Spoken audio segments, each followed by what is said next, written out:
Of course, third-ranked BYU men's volleyball back to work tonight. Jerem Jordan, Steve Vale, Lauren Frankham on the call, and somebody else that will be there, the man joining us in Studio B right now, the head coach, Shawn Olmstead. At least I hope you're there, Coach. I think I'm. Yeah. You know, that should work out. I think I'll be able to set your alarm when you're taking your nap so you wake up in time. Exactly. Okay.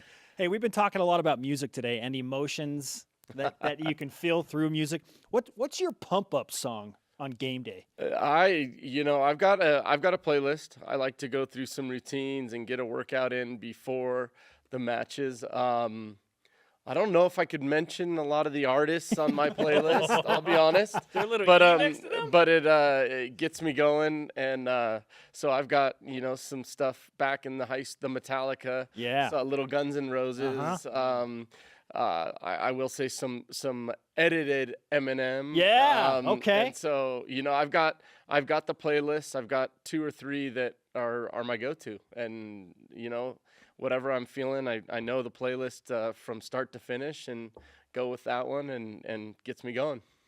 You played here during the early 2000s, so there was some good music during that time. I tend to be like, listen to what I listened to in high school and college still. That's like what I listen to. Same thing. I go into the gym right now and you hear these songs for the warm-ups, and I'm like, come on, where's the where's the some rock, some even some CCR, Credence and before your time.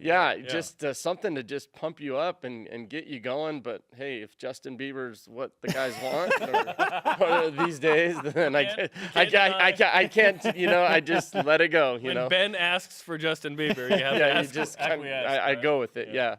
Okay, so we've been focusing on BYU basketball fans expressing their emotions after a tough loss last night. Do you listen to music after a loss, or is it just silence? No, after a loss it's fans.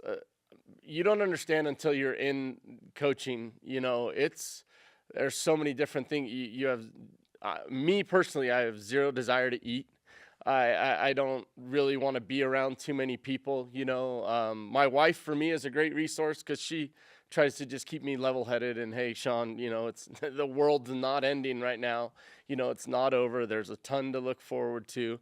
And so I think it's important also for me to do my best if I'm around the guys and we go out or we're returning back to the hotel if we're on the road, that I do my best to stay composed as well. But for sure, the van drive to the gym, you pump up, the guys are down, they're getting ready.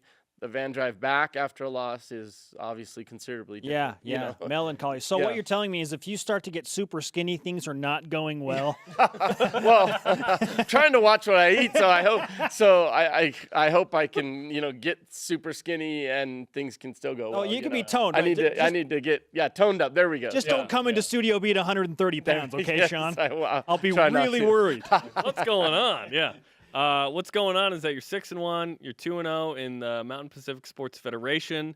The Big West is going to have 6 teams in the conference next year, including UC Irvine. So tonight is a unique situation where it's an MPSF match. Tomorrow is not. Mm-hmm. So this ends up being kind of the end of an era in a way tonight against UC Irvine. Yeah, it's crazy. And, it's going to be the last time, unless we meet up with them in the conference tournament, which is very likely as well, But it's the last time we're going to play, but Niffin and I both agreed that we're going to do our best to continue to play each other every year, but it's going to be non-conference. Right. So it is kind of interesting that as you go to these games, it's like, oh, it's the end of the MPSF that was so powerful and so well known as just this dominant volleyball conference.